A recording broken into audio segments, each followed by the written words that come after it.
Күнгө бүгүн шейшемби 7 каналдын эфирин кечки жаңылыктар топтому улантат. Студияда Адилет Иманов, саламатсыздарбы?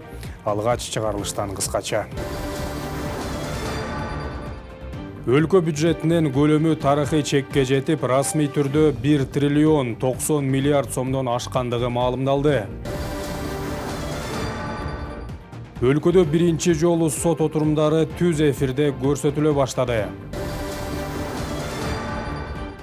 Саламаттык сактоо министрлигинин өкүлү сасык тумоо менен ооругандардын көбөйүп жатканы кадыресе эле көрүнүш экендигин айтты. Министрлер кабинетинин төрагасы Адылбек Касымалиев жыйын өткөрүп, анын жүрүшүндө бир катар актуалдуу маселелер каралды. Анда негизинен Кыргызстандын 2025 жылга жана 2026-2027 жылдардын пландык мезгилине республикалык бюджет жөнүндө мыйзамга өзгөртүүлөрдү киргизүү тууралуу мыйзам долбоору талкууланды. Ошондой эле жыл жыйынтыгы боюнча быйылкы жылдын консолидацияланган бюджети тарыхый чекке жеткендиги маалымдалды. Минкап төрагасы расмий түрдө бюджеттин көлөмү 1 триллион 90 миллиард 600 миллион сомдон ашкандыгын жарыялады. Өлкөдө тигүү ишканаларынын бардык категориялары үчүн бирдиктүү шарттарды түзө турган мыйзам долбоору даярдалып жатат. Бул тууралуу мамлекеттик салык кызматынын төрагасынын орун басары Кубанычбек Ысабеков билдирди. Анын айтымында жаңы эрежелер тигүүчүлөрдүн бардык категориялары үчүн бирдей шарттарды түзөт. Камсыздандыруу төгүмдөрү орточо айлык акынын 40%-нан 12% өлчөмүндө эсептелип, орточо 2200 сомдун тегерегин түзмөкчү. Мындан тышкары белгилүү бир мөөнөткө киреше салыгынан бошотуу да киргизилиши мүмкүн. Бул тигүүчүлөрдү оор мезгилде колдоого алып, бизнесин мыйзамдаштырууга түрткү берет, деди Ысабеков. Эскерте кетсек, президент Садыр Жапаров тигүү тармагынын жана чакан орто ишкердиктин субъектилерин колдоого багытталган экономиканын айрым тармактарын колдоо боюнча чаралар жөнүндө жарлыкка кол койгон. Шанхай кызматташтык уюмунун саммитине жана дүйнөлүк көчмөндөр оюндарына даярдык көрүү боюнча уюштуруу комитетинин кезектеги жыйыны өттү. Бул тууралуу президенттин иш башкармалыгы билдирди. Жыйын президенттин иш башкармалыгынын уюштуруу комитетинин төрагасы Каныбек Туманбаевдин төрагалыгы алдында өткөрүлдү. Уюштуруу комитетинин отурумунда Шанхай кызматташтык уюмунун саммити жана көчмөндөр оюндарын өткөрүү боюнча сунушталган жалпы сценарийлерди детализациялоо зарылдыгы белгиленди. Каныбек Туманбаевдин айтымында жаңы жылга чейин даярдыктын бардык аспектилерин камтыган так жана деталдуу иш план толугу менен бекитилип, андан соң президентке сунушталат. Министрлер кабинетинин төрагасынын орун басары Бакыт Төрөбаев Азербайжанга болгон жумуш сапарында Кыргыз тарап Азербайжан спутниктеринин мүмкүнчүлүктөрүнө кызыгып кызматташууга ынтызарлыгын билдирди. Өкмөттүн маалымат кызматы Баку шаарында Кыргызстан менен Азербайжандын ортосундагы экономикалык жана гуманитардык кызматташтык боюнча өкмөттөр аралык комиссиясынын 6-жыйыны өткөндүгүн кабарлады. Кыргыз делегациясын Төрөбаев, ал эми Азербайжандын делегациясын бул өлкөнүн премьер-министринин орун басары Самир Шариф жетектеген. Төрөбаев Айзер Космос агенттигине барып, андагы иштерди көрүп, спутниктердин байланыш, өзгөчө кырдаалдардын алдын алуу, айыл чарба мониторинги, айлана чөйрөнү көзөмөлдөп колдонулушуна кызыктар экендигин айткан. Тараптар стратегиялык өнөктөштүктү мындан ары да бекемдөөгө жана соода экономикалык инвестициялык, транспорттук, логистика, энергетика, өнөр жай, айыл чарба жана маданий гуманитардык чөйрөлөрдө кызматташууну кеңейтүүнү белгилеген. Борбордук шайлоо комиссиясы дагы 13 округта жогорку кеңештин депутаттарын мөөнөтүнөн мурда шайлоонун натыйжалары жөнүндө маселени карап, токтом кабыл алды. Ага ылайык номер 1 көп мандаттуу шайлоо округу, номер 7, 21, 17, 18, 3, 12, 14, 4, 19, 6 жана номер 23 көп мандаттуу шайлоо округтары боюнча жогорку кеңештин депутаттарын мөөнөтүнөн мурда шайлоо өттү деп таанылып, шайлоонун жыйынтыктары жөнүндө протокол бекитилди. Белгилей кетсек, буга чейин 12 көп мандаттуу шайлоо округунда дагы шайлоо өттү деп таанылган. Жогорку сот тарабынан реалдуу соттук отурумдарды ачык видео трансляциялоо боюнча пилоттук долбоор ишке киргизилүүдө.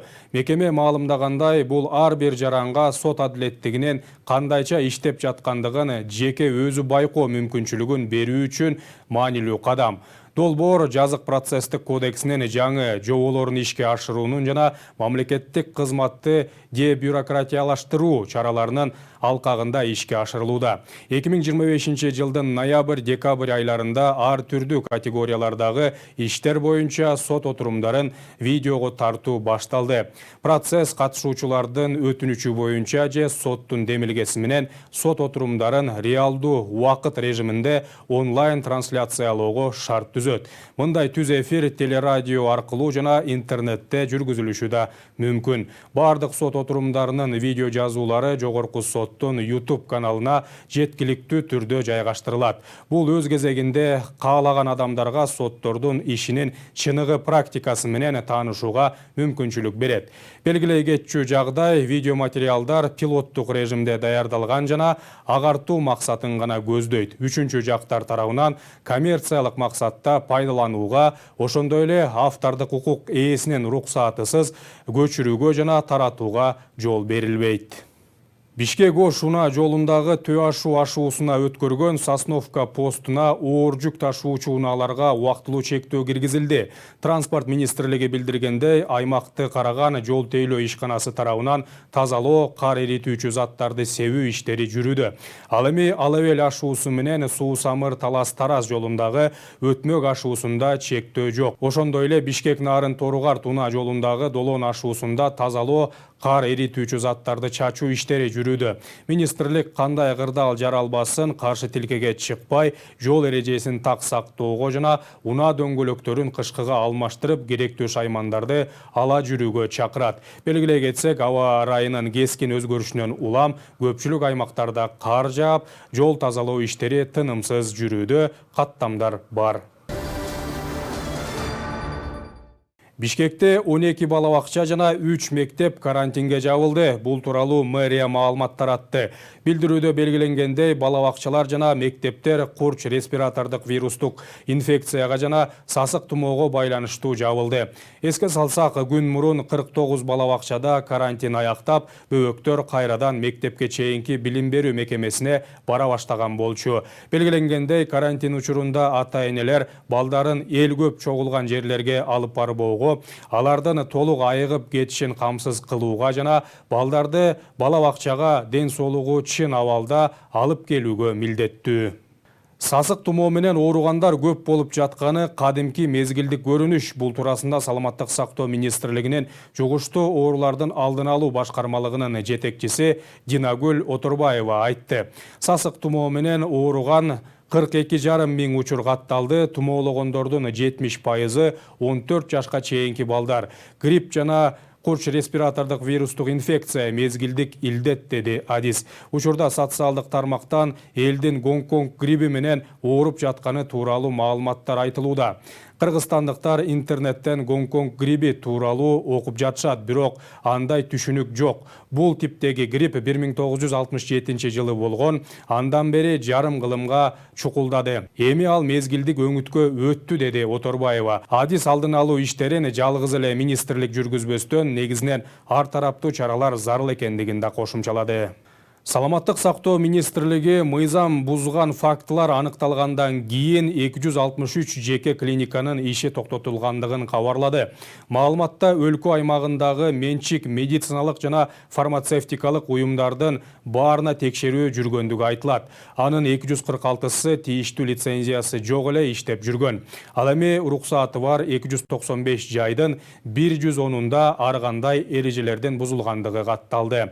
Мында лицензияда каралбаган медициналык кызматтарды көрсөтүү, кызматкерлердин тийиштүү билиминин сертификатынын жоктугу, медициналык билими жок тараптарды ишке тартуу, санитардык эпидемиологиялык талаптардын сакталбашы, каттоодон өтпөгөн дары-дармектерди жана каражаттарды колдонуу, сактоо сыяктуу нормалардан бузулгандыгы аныкталган деп айтылат маалыматта.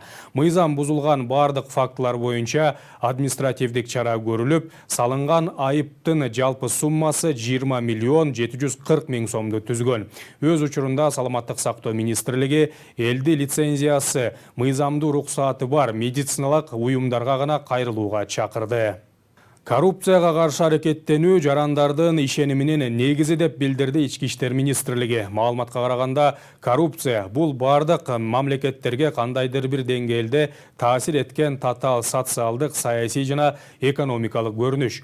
Ал мамлекеттүүлүктүн пайдубалын бузуп, өнүгүүгө тоскоолдук кылат. Бийлик институттарына ишенимди төмөндөтүү менен жарандардын укуктарынын бузулушуна шарт түзөт.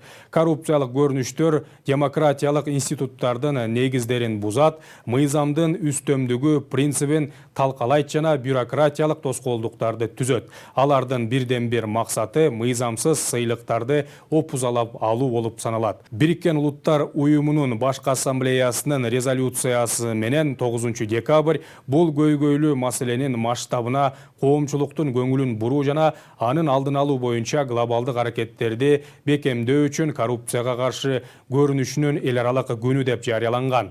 Белгиленгенде Ички иштер министрлиги коррупцияга жол бербөө саясатын ыраттуу жүргүзүп келет. Ар бир кызматкер мыйзамды так сактоого жана ар кандай коррупциялык көрүнүштөрдү жокко чыгарууга милдеттүү.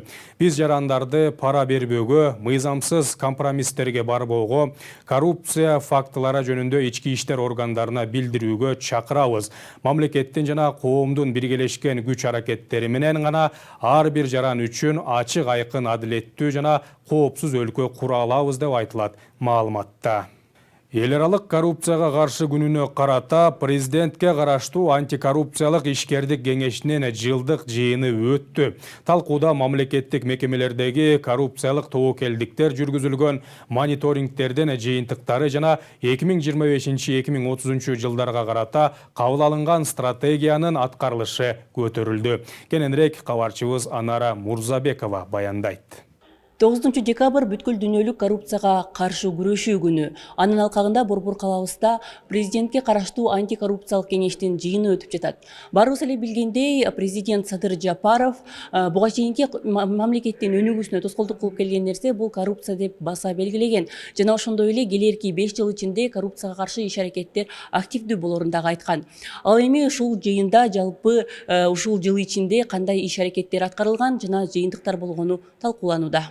Быйылкы жыл ичинде аябагандай көп коррупциялык көрүнүштөрдү алдын алдык. Атап айтып кетсем, Ош шаарында суд мед экспертизанын кызматкери биздин өкүлчүлүккө Түркия жараны кайрылган. Ошол суд мед экспертиза 100 миң сом пара талап кылып жаткан жеринен бул боюнча биз маалыматты берип, УКМК кызматкерлери аны кармаган. Андан башка дагы билим берүү башкармалыгында коррупциялык элементтер аныкталган. Ата-энелерден негизсиз акча жыйноо, ошондой эле ремонтко деп акча жыйноолор боюнча бизге кайрылуулар түшкөндө, биз ошол эле кезде билим берүү Ош шаардык билим берүү башкармалыгы менен биргеликте иш алып бардык. Бул боюнча ата-энелер менен мугалимдердин арасындагы WhatsApp сүйлөшүүлөрүндө акча жыйноолор боюнча маалыматтар алынды. Антикоррупциялык ишкердик кеңеши менен бирге иштеген коомдук уюмдар 2025-2030 жылдарга карата коррупцияга каршы мамлекеттик стратегиянын канчалык деңгээлде аткарылып жатканы боюнча жыйынтыктарын көрсөтүштү. Коррупцияга каршы мамлекеттик стратегия 25-30 жылга кабыл алдык. Ошо мамлекеттик органдарга барып, суранып, муну жасап кой, тигини жасап кой дебейт бүгүнкү күндө. Бүгүнкү күндө деген ошол жанакы мамлекеттик услугаларды, госуслуги деп айтат.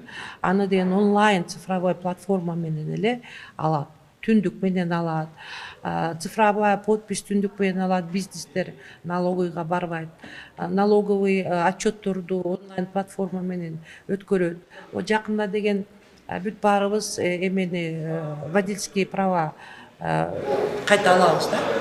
Мурункулар уже эски болуп алабыз. Аяка да барбайбыз биз деген ошо онлайн платформа менен эле ошо водительский праваны алабыз. Адистердин айтымында быйыл көптөгөн мамлекеттик мекемелерде ири коррупциялык фактылар аныкталып, тиешелүү мыйзамдык чечимдер кабыл алынды. Ошондой эле мамлекеттик кызматкерлердин коррупцияга аралашпашы үчүн шарттар түзүлүүдө. Айлыктар көтөрүлүп, жеке тиричилигине жеткиликтүү деңгээлде мүмкүнчүлүктөр жакшыртылууда. Мына антикоррупциялык стратегияда да көрсөтүлгөн бүгүнкү күндө бизде мыйзамдар оорулашып, каталлашып, азыр коррупция менен шектелген, соттолгон адам мамлекеттик кызматка келе албайт.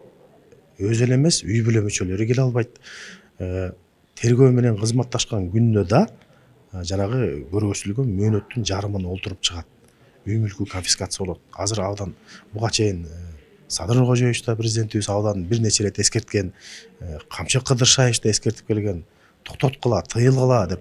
Кудайым буйруса 5-10 жылда Кыргызстанда коррупция жана кылмыштуулук деген мындай түшүнүктөн кетебиз деп ойлойм. Иш чарага антикоррупциялык ишкердик кеңешинин мүчөлөрү, мамлекеттик органдар, коомдук уюмдар жана бизнес өкүлдөрү катышты. Жыйындын аягында коррупцияга каршы күрөштү күчөтүү жана мамлекеттик органдар менен коомчулуктун кызматташуусун жакшыртуу боюнча биргелешкен резолюция кабыл алынды. Видео тараптуу түшүндүрүү иштери жүргүзүлдү. Ошол эле учурда өлкөдөгү коррупция маселесине токтолуп, 2024-2025 жылдары аткарылган иштер боюнча Улуттук коопсуздук мамлекеттик комитетинин төрагасы Камчыбек Ташиев регион телеканалына маек берди. Бир чоң эле мамлекеттик чиновникти биз камаганбыз. Эми мурда мындай премьер-министр болуп иштеп жүргөн бирөөнү ушуну камаганбыз. Андан кийин эле бир мындай мероприятияда Кур'ан окутуу болсо керек эле, ал киши ушу менин жаныма олтуруп калыптыр да. Анан мен ушунчалык өзүмдү мындай ыңгайсыз сездим. Туура ал кишинин биз завод фабрикаларын алдык, мал мүлкүн алдык, жана башка айткандай баардыгын алып мамлекетке өткүздүк. Бирок ал киши менин жанымда отуруп калганда, ошол жерде жеген тамагым дагы ушул тамагыма, ушу кекиртегиме тыгылып турду да. Коррупцияны жасаганды токтотуу тарабынан көп натыйжа бербей аткандыгын биз да сездик да. Ошон үчүн эмне кылдык? Ошон үчүн урматтуу президентибиздин менен чогуу биз ошо коррупцияга каршы, коррупциялык элементтерге каршы статьяларды өзгөртүүнү жана бир топ мыйзамдарга чоң өзгөртүүлөр киргизүүнү чечим кылдык. Дагы бир жолу белгилеп айтайын, мындан ары бир дагы коррупционер, мамлекетке зыян келтирген зыянкеч эч качан эмеден кутулуп кете албайт, түрмөдөн кутула албайт. Түрмөгө түшөт, бала чакасы, жакын туугандары мамлекет кызматтан алынат. Алып баруучунун эмнени таптыңыз, эмнени жоготтуңуз деген суроосуна УКМКнын төрагасы мамлекетте мыйзамдын иштешине жетишкенин, бирок бул жолдо жакындардын жана достордун 70% менен алакасы үзүлгөнүн айтты. Азыр көп эле айтып атышпайбы, ой Ташиев келсе эле коркуп кетишет, Ташиев келсе эле ошол чуркап калышат, иштеп калышат депчи. Бул менин фамилиям эмес, бул мыйзамдын фамилиясы. Мыйзамдын иштей баштагандыгынын көрүнүшү да.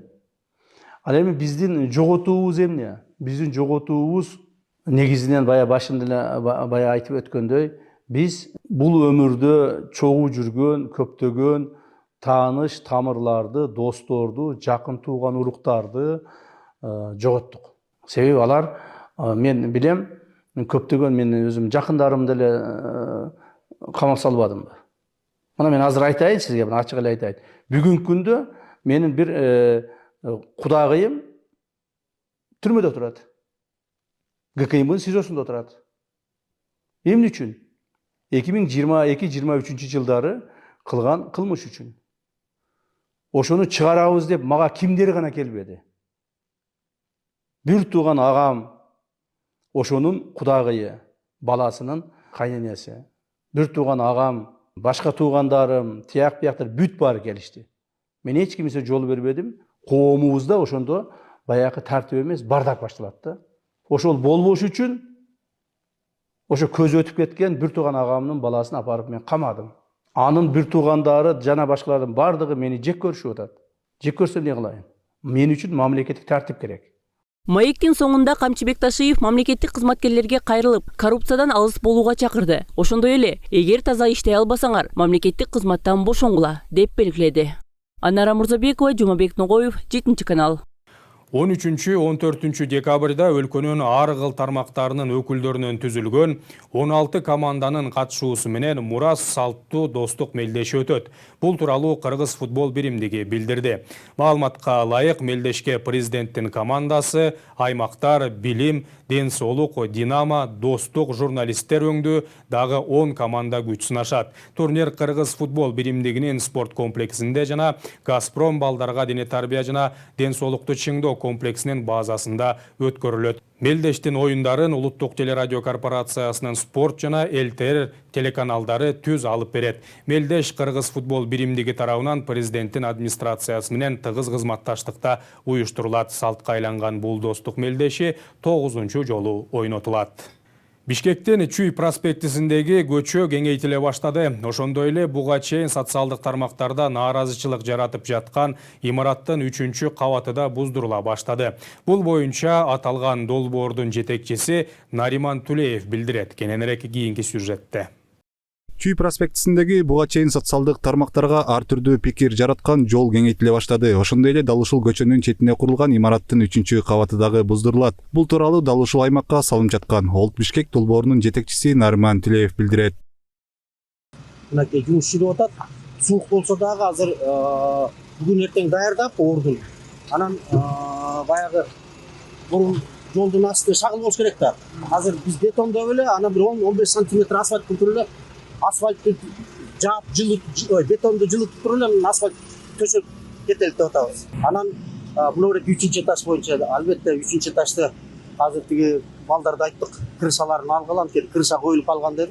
Крышаларда Кудай буйруса азыр алса, анан акырындан анан кесип бусуп киребиз. Анан эми элдин баягы маселеси көтөрүлгөндөн кийин анан мен көчөнү сөз бердик, макул биз алалык, жолду түзөп берелик деп. Эске сала кетсек, Дал ушул аймакка кечээ УКМК төрагасы Камчыбек Ташиев жерине барып, курулуш жүрүп жаткан аймак менен таанышкан. Анда УКМК төрагасы бул долбоорго тийиштүү тараптарга кайрылып, элдин талабын да эске алуу керектигин белгилеген. Ошондой эле ал Нариман Тулеевден бул курулуш кайсы каражатка салынып жаткандыгын айтып, суроо салган. Эл критика кылбаса, мына жолдорду азайтып, өзүңүзгө эле болмоксуз. Мына элдин критикасы деген ушул, туура эле. Мына сиз инвесторсуз, туурабы? Элдин баары менден да сурап атат. Укмуш чоң проект болуп атат, башка болуп атат.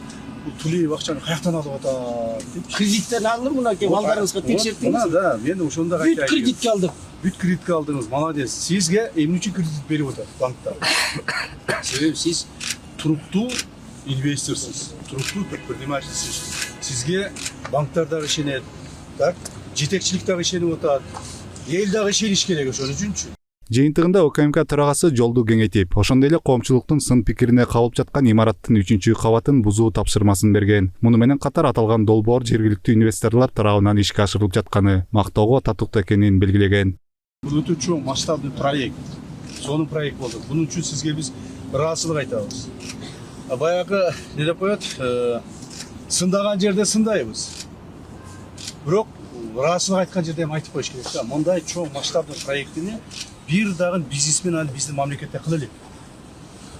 Нариман Ташполович өзү алиги ишкер катары жасап атат, сен ушул аягынан чыгарың да. Чыгарганда дагы сиз шаарды өзүңүз жакшы көрөсүз. Учурда аталган аймакка жумуш иштери тынымсыз жүрүп жатат. Ага ылайык жакынкы күндөрү аба ырайы тоскоол болбосо, Чүй көчөсү кеңейтилип, унаа кыймыл үчүн толугу менен ачылат. Дастан Жолдошов, Көчөр Кубанычбеков, 7-канал. Ордо калаанын жүрөгүндө жайгашкан башкы балаты кооздолуп бүттү. Миңдеген кооз оюнчуктар жана жасалгалар айланага кереметтүү маанай тартуулайт.